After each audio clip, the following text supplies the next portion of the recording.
Hi, and welcome to the Chronic Noob. My name is Naomi, and I'm your host. If you are someone who, like me, feels like you're constantly learning more about life that maybe you should have already known, or you feel like you should have already known, or just want to know more about existence and life in general, then you're in the right place. Um, this is a re-recording because I waited too long. I waited too long to publish my last one, and I am gonna open up by saying that because I think I pride myself on authenticity, and I pride myself on vulnerability, and I want to make sure that, um, I don't go into this confidently at all. I'm confident in myself, but I'm not necessarily always confident in the content I put out. So, I wanted to just be forthcoming in that. This is a re-recording. I'm wanting to hit on all the, subjects I hit on in that. Um, I wanna start off by saying this one is about humanity and Hugh the manatee, humanity in general. What is the hue of a manatee? Where is our Hugh the manatee?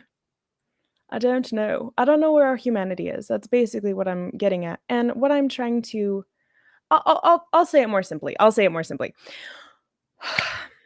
I wanted to talk about this subject, about humanity, and bring it into crossing oceans and jumping puddles, like, because you know that saying, stop crossing oceans for somebody who wouldn't jump a puddle for you," and that's all, like, the purpose behind it, the reasoning behind that saying, the whole motive for that is because people want you to not give more than you're able to give. They don't want you to be in a toxic relationship, like, we don't want to deplete ourselves, right?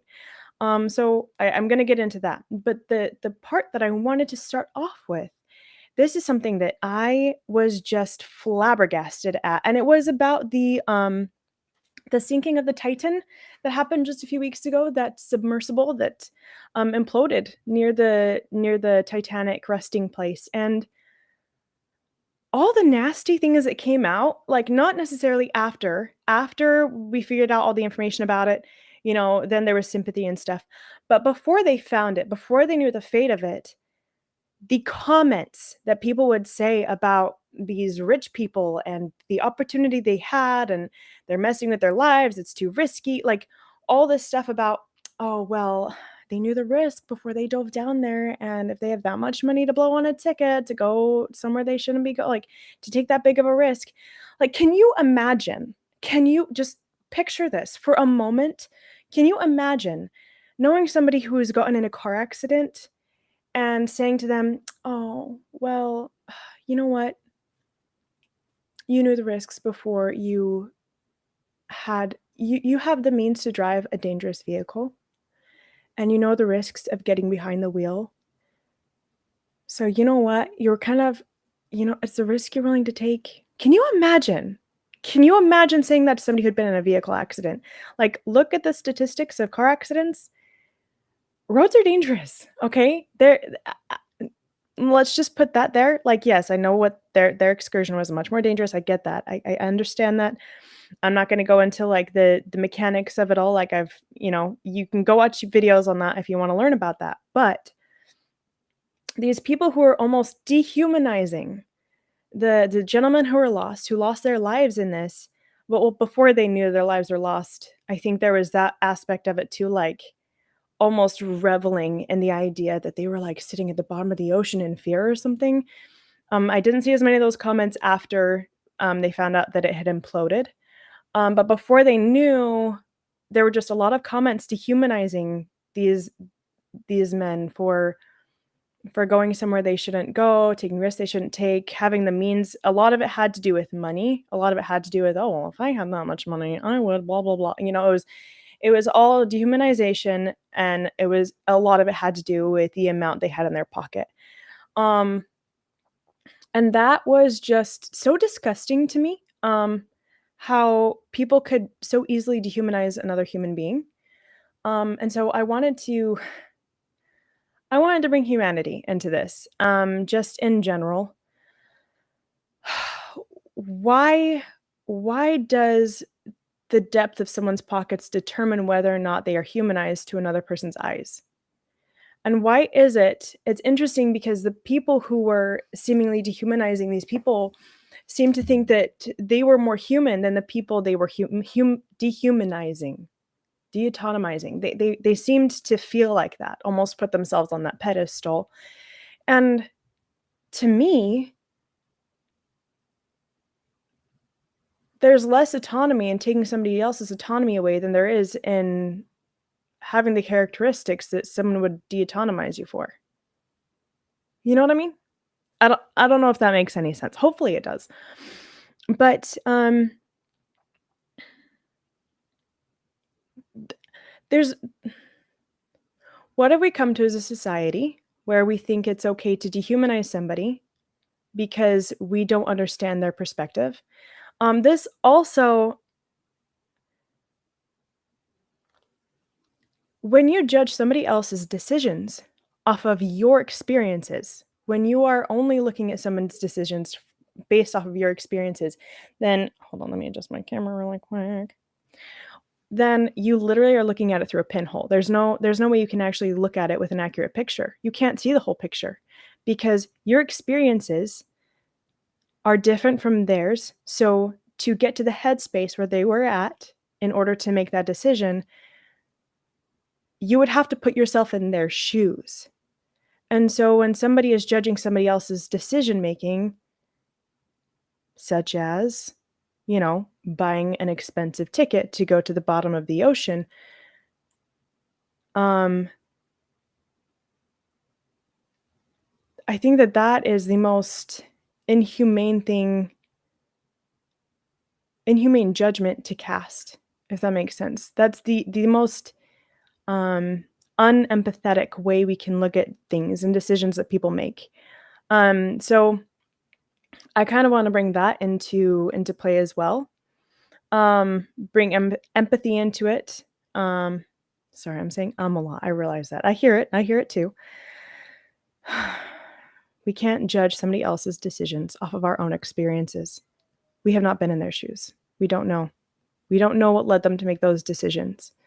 But refusing to acting as though they made those decisions off of our own experiences will literally 100% of the time um, take away their humanity in our eyes and thus take away our um, motivation to treat them as a human being, as a child of our Father in heaven. I am very religious. Take it or leave it. So I don't know. That was heartbreaking to see. Um, Now onto the that ties into where I'm going with this too, where the crossing oceans, jumping puddles, that kind of thing. Um, have you ever heard the phrase answer me if you had, because I can definitely see your answer in real time. Just kidding, I can't. Um, have you ever heard the phrase, "A jack of all trades is a master of none"? If you have, then you're like most of us, because it's a common phrase. Um, but that's not the whole phrase. A lot of times that kinda gets brought up.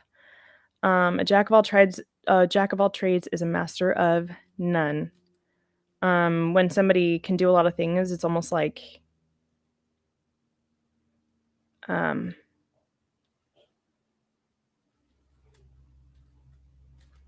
I feel like it gets brought up in a negative light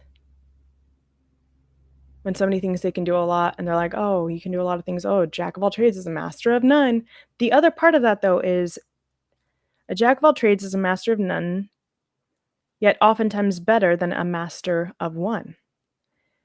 And the reason for that is, would you prefer if you're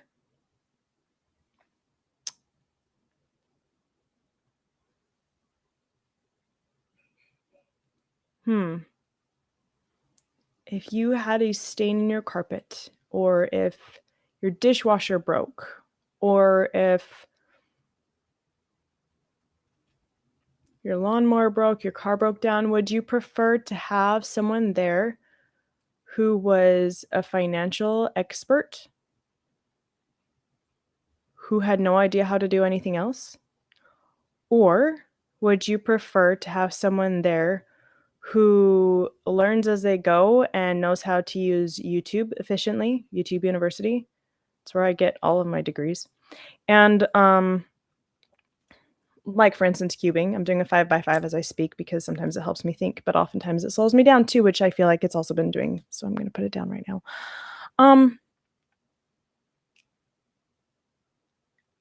I personally would rather have somebody who knows how to figure things out, who knows how to attack any kind of challenge they face and figure it out. And because a jack of all trades becomes a jack of all trades because they're willing to learn. They're not gonna settle for mastering one thing. They're going to get proficient enough at multiple things because they're constantly wanting to learn. And that's kind of what I'm striving to do here, in this whole series is just constantly learning, and being better at different things.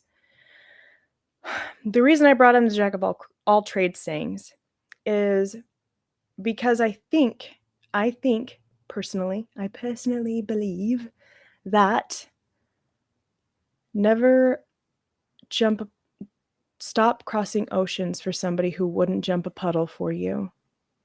I feel like that is incomplete. I don't think that is complete. It's rooted in good intention, but I do not believe it is complete.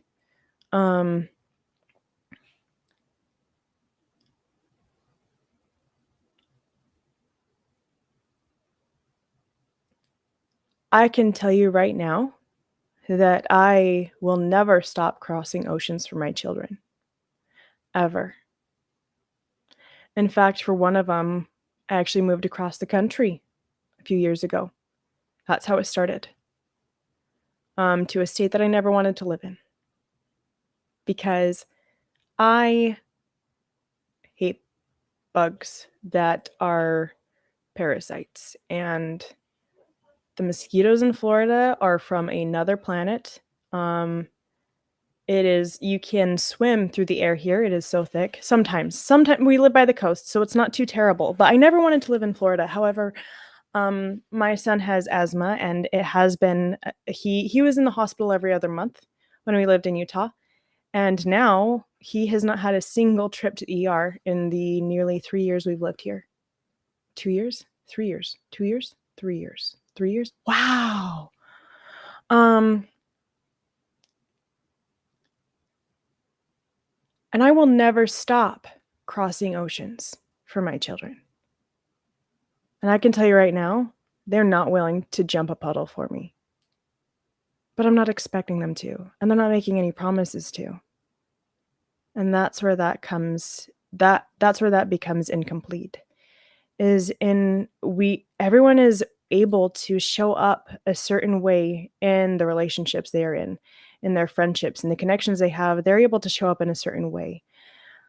But when we say we can do something that we can't do, that we can't follow through on, that's where it becomes toxic. And I think that crossing oceans for somebody who wouldn't jump a puddle for you is not a toxic relationship. That's not a toxic friendship. That's not a toxic situation to be in. Where it becomes toxic is when the person also, not only will they not jump a puddle for you, but they keep saying that they will cross oceans for you when they will not even jump a puddle for you. And they want credit for crossing oceans for you when they will not jump a puddle for you.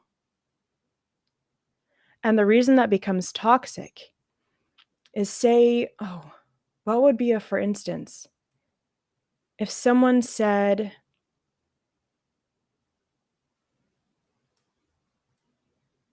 if a coworker said, I will take care of that project for you. I will do that thing for you. You don't have to worry about that project. You don't have to worry about that. I'll take care of that. You don't worry about it. I'll take that off your plate. And then you check that off your list. It's done, right? You don't have to worry about it because that coworker said they would do it. You're noticing it's not done, so you bring it to their attention. "Hey, you said you were gonna do that thing. Are you gonna do that?" "Oh, yeah, I said I would. I said I would. Isn't that so nice of me? I said I would." Like, and they get the praise for it. They want you to acknowledge that they, that they said they would do it, so they want the credit for having done it even though they didn't do it. And then if you bring it to their attention, they get offended as if you think that they wouldn't do it even though they didn't do it. Um, so where it becomes toxic is where someone, instead of being authentic and honest in what they intend to do and what they're able to do and how they're able to show up and how they're willing to show up, they are deceptive with you, with themselves, and they want credit as if they are not being deceptive. So, in order to keep the peace in that relationship, you have to be deceptive with yourself. Because if you were to be honest and hold it at face value, hey, you said you would do this and you didn't, they blow up.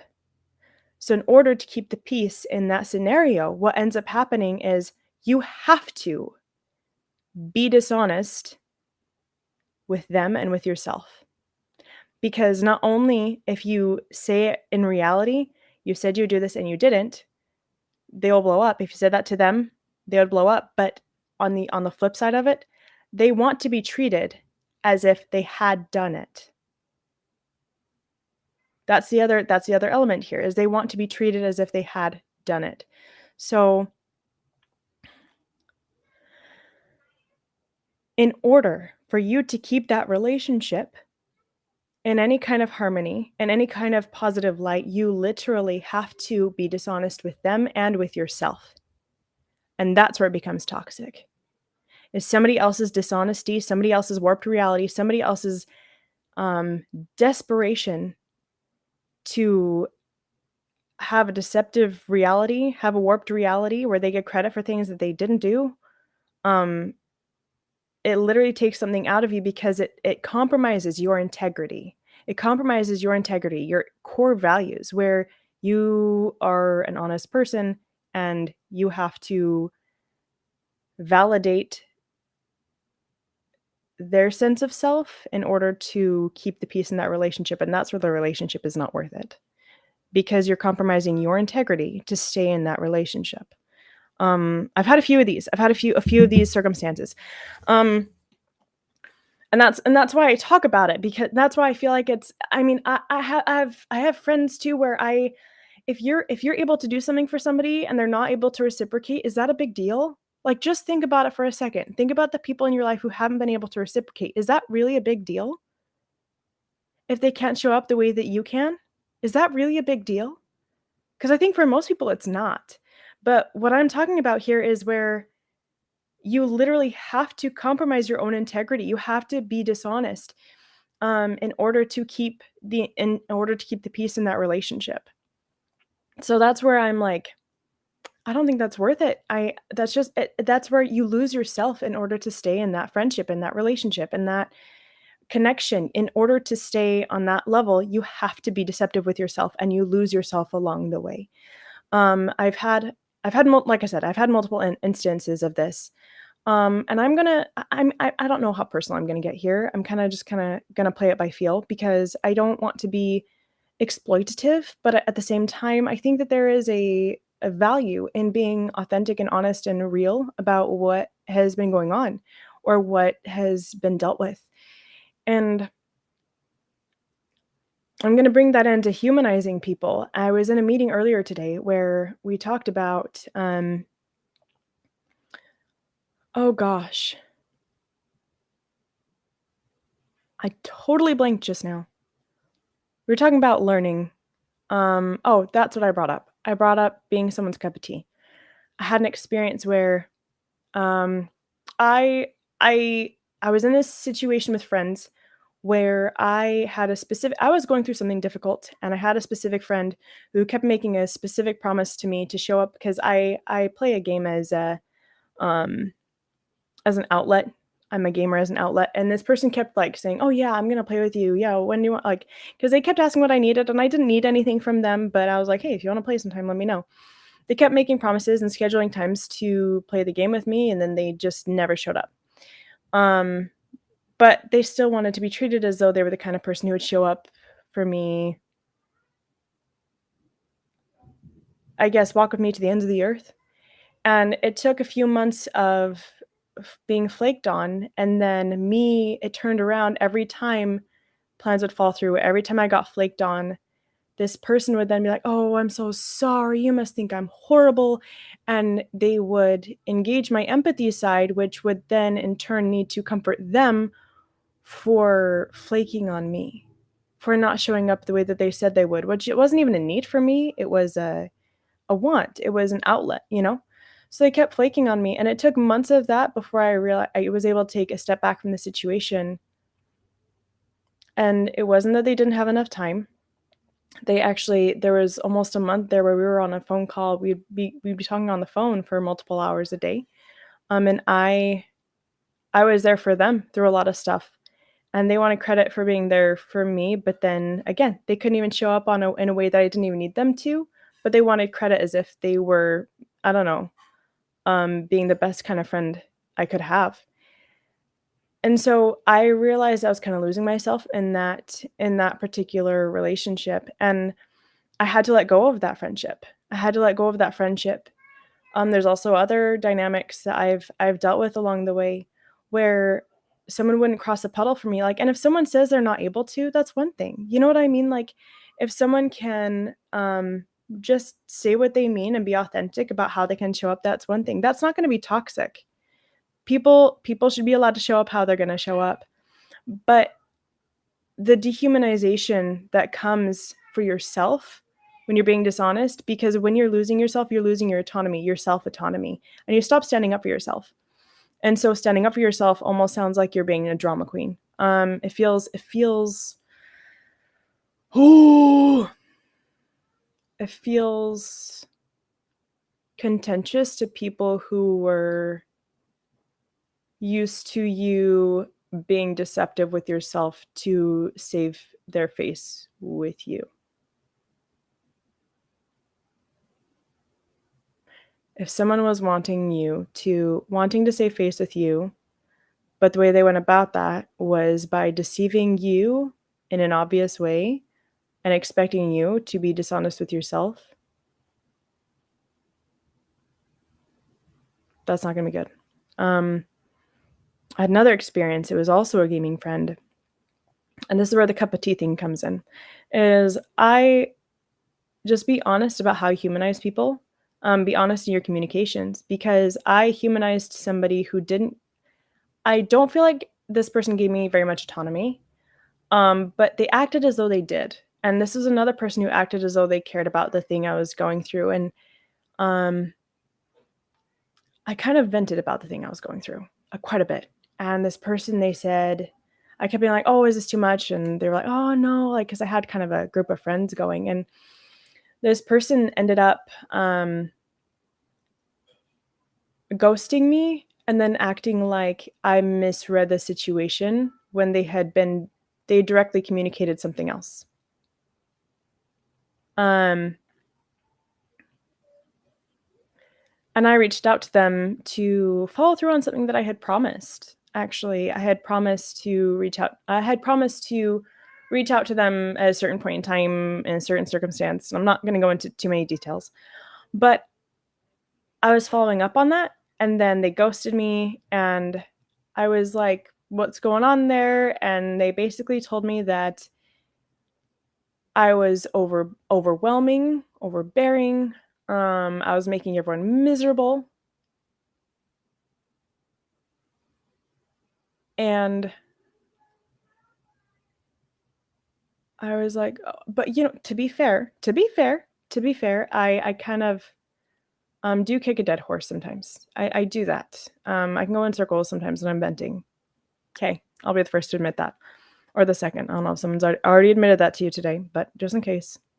Um, I will admit that. I can be, but there was no prior feedback of that nature. There was no prior communication.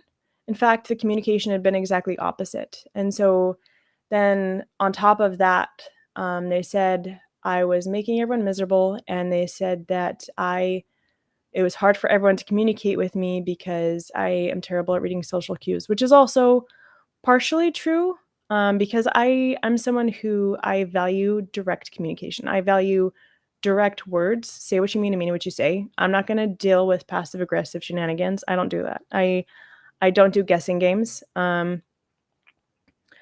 will take your words at face value, and I will speak words at face value. I will say exactly what I mean. So my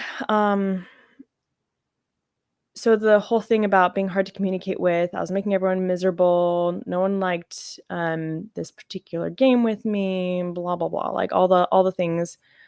Um I realized this person did not have the care for me that they had claimed to. And it took it, I needed to grieve that because I thought I had a friendship there when I didn't have autonomy to this person. They were being dishonest with me, um, and expecting me to just know. And they were expecting me to and I think they thought they were doing me a kindness and telling me, and my response was I wanted to be kind in my response. I was kind in my response. But I effectively ended that relationship. I said, "Thank you for telling me because I don't want to make anyone miserable, like, because it's an outlet for me to play this game, and I didn't wanna make anyone else miserable, so I actually didn't play for a while." Um, in fact, that night, I was up all night replaying, I was self-soothing, replaying a fantasy in my mind, and the fantasy was, um, of a morbid nature. Um I was not planning on acting on it. I do think that I was never even close to acting on it, but I do think that there was a desperate need to diminish or create, um either diminish or just completely get rid of or discontinue or delete the part of me that trusted people at face value. I think the rest of my, um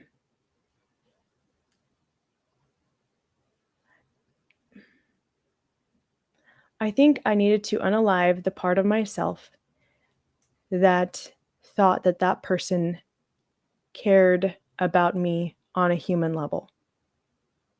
They saw me as a person to play this game with and nothing more. Maybe they saw me as something more, but I need and maybe they do still, like, I don't know. But the thing is, whether or not they do doesn't matter. I still needed to get rid of and delete the part of my brain that saw it in another light, in a light that would cause me to interact with this person in a way that they told me was miserable for them. So, again, if they had told me, if there had been prior communication, that wouldn't have hit me that way, you know? And I have since started using that as an outlet again recently. I've actually started streaming on that as well, and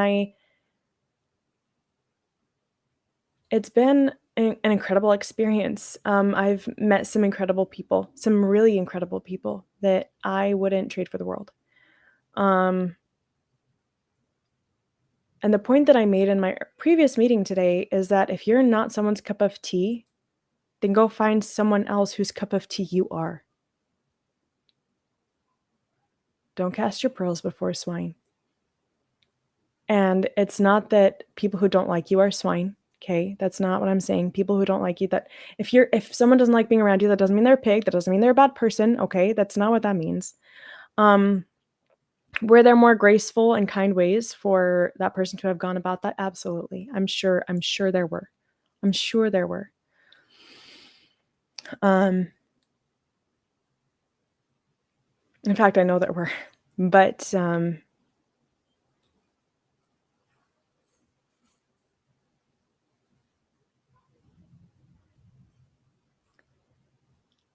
the point I'm trying to make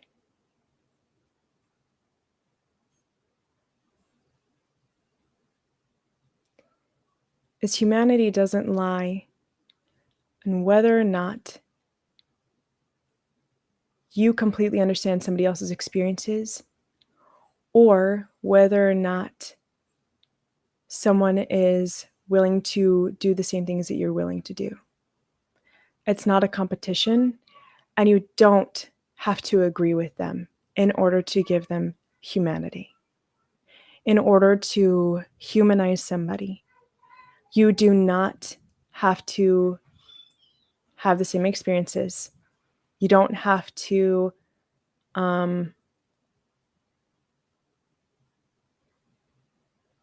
live their same life.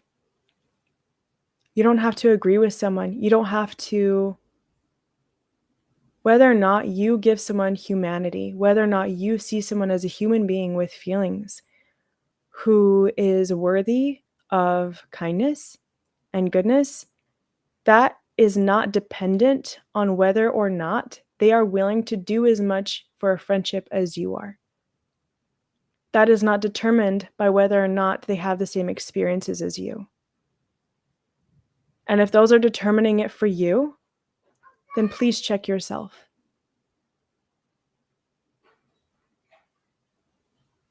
Where is your integrity? How are you treating the people around you? Where are you at? And are you humanizing yourself? Are you letting somebody else's words, somebody else's opinion of you dictate whether or not you value yourself? Have you communicated what you need in a relationship? Have you communicated how you feel in a relationship? When I make friends, I let them know right off the bat, like pretty immediately, how awesome I think they are. Because I don't want anyone to question where they stand with me.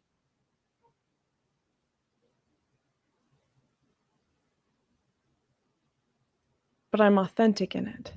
I'm going to say things that I mean. So, is there someone in your life?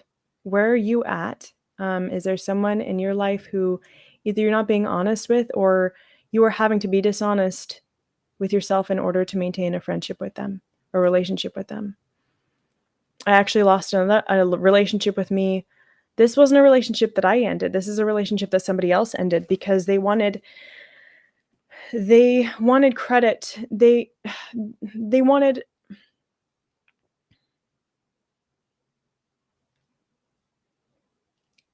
it was the same circumstance where they wanted credit for being someone or showing up in a certain way that they weren't willing to show up in.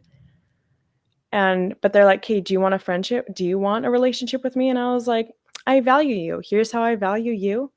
Um, but maintaining a friendship with you, maintaining a relationship with you, um, I'm not going to be dishonest with myself in order to maintain a relationship with you. And if you're wanting me to validate this, this, and this, that you're wanting, like, if you're wanting me to validate X, Y, and Z, which seem to be high up on your priority list for me to constantly validate in order to have a friendship or relationship with me, then I'm sorry, that's not going to work for me because I don't do dishonest anymore. I used to devalue myself to that point where I would let someone take credit and take pieces of me that weren't theirs to take. And we're even there, and I had to create those pieces of me for them to take, even though that wasn't the authentic me. So that relationship I lost recently. They ghosted me. They stopped talking to me altogether. And although it's sad, I don't necessarily, I'm not busted up about it. So this is something else too, is in order to humanize somebody else, you need to be okay with the decisions they make, regardless of how it affects you. Let people show up or not show up how they can and how they will. They're still human. And everyone's on their own journey. Everyone has their own experiences. But don't let somebody else's experiences or somebody else's decisions decide whether or not you will see somebody as a human being.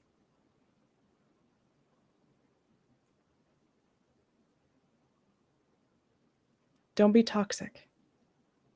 And sorry, I should probably give that there was some forethought to that. Is it is a toxic mindset to think that someone should put in the same amount that you're willing to put in a relationship. Stop at the competition. Do what you can when you can. Get to know yourself, get to know your capabilities, get to know your boundaries. Set them well, and be willing to accept people where they're at.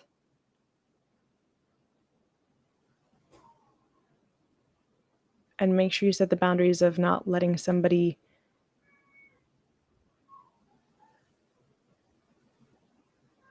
I feel like I'm kicking a dead horse at this point, but don't lose yourself in maintaining relationships where you have to be deceptive with yourself in order to maintain them.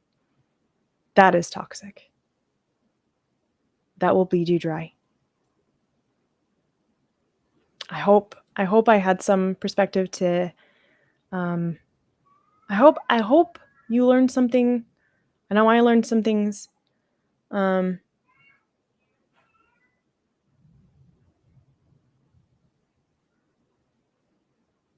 think next week I'm probably going to talk about triggers.